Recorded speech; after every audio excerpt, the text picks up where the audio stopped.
I'm a theater guy, and so I'm in love with anything that has high theatricality. This play speaks to the core of what I believe in theater making. And, I've told this before, but like when I used to teach and I taught at a school that also had film and theater, one of the gifts that we get as theater artists is that we don't need all the accoutrements that have to be there for film.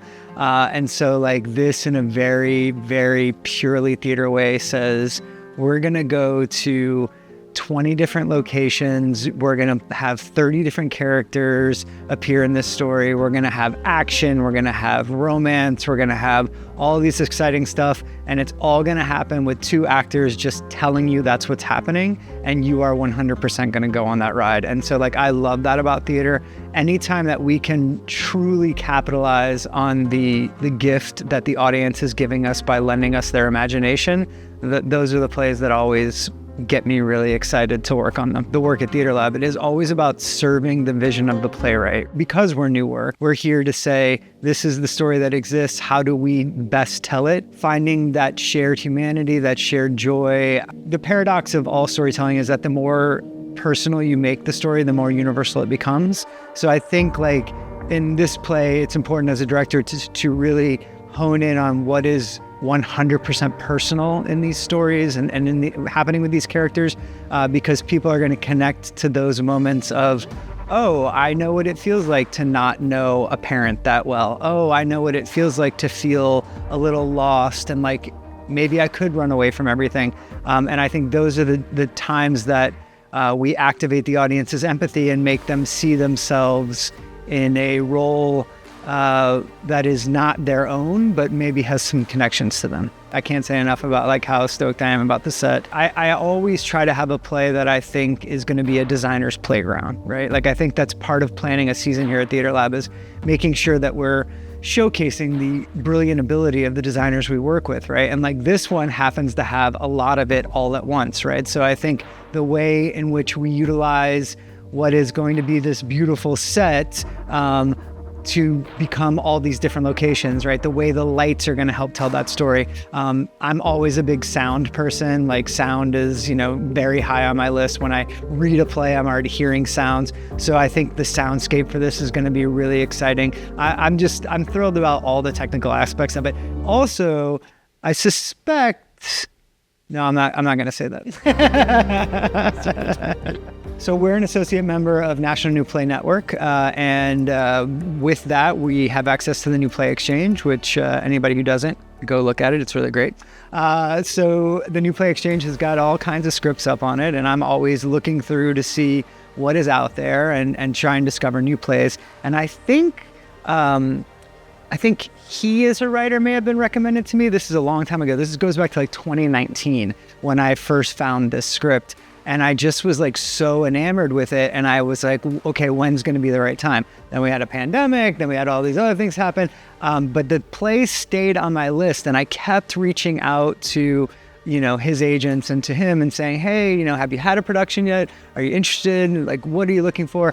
And finally, all the magic came together this last spring. And we were able to say, yeah, we have the cast that I think we want for this show. We have the space in our season. We have a sort of thematic structure throughout this season that this one really fits into nicely. And so I was like, let's try and make this happen. And so we had a conversation just to make sure that we were on the same page artistically. We were, and I'm super excited to welcome Matthew Capodicasa into our playwrights network, into our family of playwrights. He's right now working on a Netflix show, so he's not able to come be with us the way a lot of our playwrights do. We're always trying to grow our network of playwrights. If you look over our production history, once we work with a playwright and we develop that relationship, we tend to like be able to go back to them and say, what else do you have? Like, well, let's keep you working. Let's keep your work being produced. Everybody loves to be told a good story. Like everybody loves that, whether it is the memory of, being told a bedtime story before you fall asleep, or, being at that dinner party where that one person has just got the greatest story you've ever heard, or your own pocket of stories that you keep for like, hey, when I'm in a new group, this is the one I can bring out to make sure everybody's going to laugh.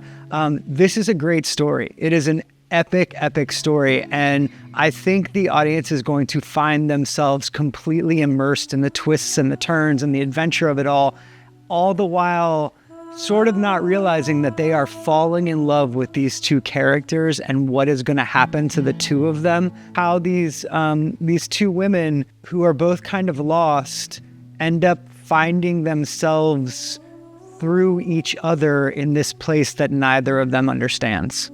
I think this play is going to make people want to travel, not be a tourist, but to actually travel and experience a place in the way it exists, whether you were there or not. So I was fortunate enough to go to China, to Chengdu, China, because a friend of mine was working with a company out there and the company was bringing them out. And so we went to Chengdu. I had traveled internationally. I had been all over the United States, and I thought of myself as a traveler. And it was that trip that taught me that I was a tourist. Our flight got delayed, so we weren't on the flight with our friends. And then we had to maneuver in a completely different Chinese airport than the one they went to, and then a connection, and then land where we were, blah, blah, blah. The next day, we didn't have tour guides. We were kind of on our own.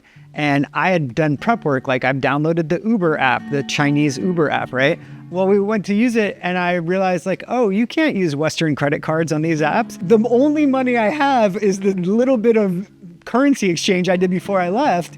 And suddenly I was like, I don't speak the language. I don't know where I'm going. I don't have internet access the way I thought I would. I was like, I am a tourist. I am not a traveler. I'm not capable of doing this. Luckily, we all kind of banded together. We ended up like walking around the city. We found like a market that we walked through. It was really fun. And then we ended up having a delicious dinner where we literally used a Google Translate app to order everything. But I always think about that trip because it taught me like, you're not nearly the world traveler you think you are, and you need to get a little bit better about this and spend time in actual places and exist in the way that they live. I think it's going to spark conversation about what it means to be a part of a place and what it means to welcome others into that place. I think that that's a running theme of this season, that we very often think we understand ourselves or we think we understand the place in which we exist. And it's not until we see ourselves or the place in which we exist through the eyes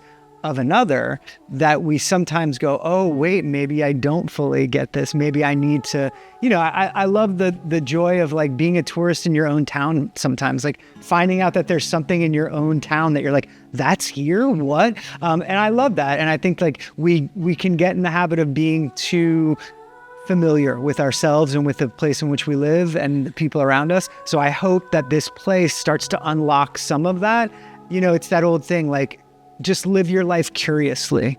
Live your life eager to ask and to want to try to understand, even if you think you couldn't possibly. What are the places that you might be able to share those connections? I think, that's what I hope with all the work we do. And I think this play very much speaks to that and is going to really kick off this season in a fantastic way to drive that theme home over and over again for the rest of the season. As artists, typically, we want to be doing something that we haven't done before, or we think we need to kind of hone a little bit more.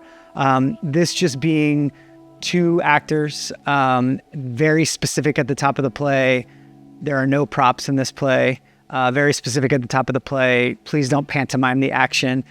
So it's like those old bag of tricks things that you have, they aren't available to you. So you have to fully invest in these two brilliant actors just delivering this story. So do I think that's going to challenge me? Of course. I mean, it's not a standard living room play where like, okay, we're going to block you to go work in the kitchen for a little while because that's what people do in their houses. Like, there is none of that. There's no like business to be had on the stage. So we can't fill it with just stuff. Every choice we make has to be super intentional and serve the story that is being told. And so I think, that's obviously going to be a challenge. Come see the world premiere of The City in the City in the City by Matthew Capodicasa, November 8th through the 23rd, right here at Theater Lab.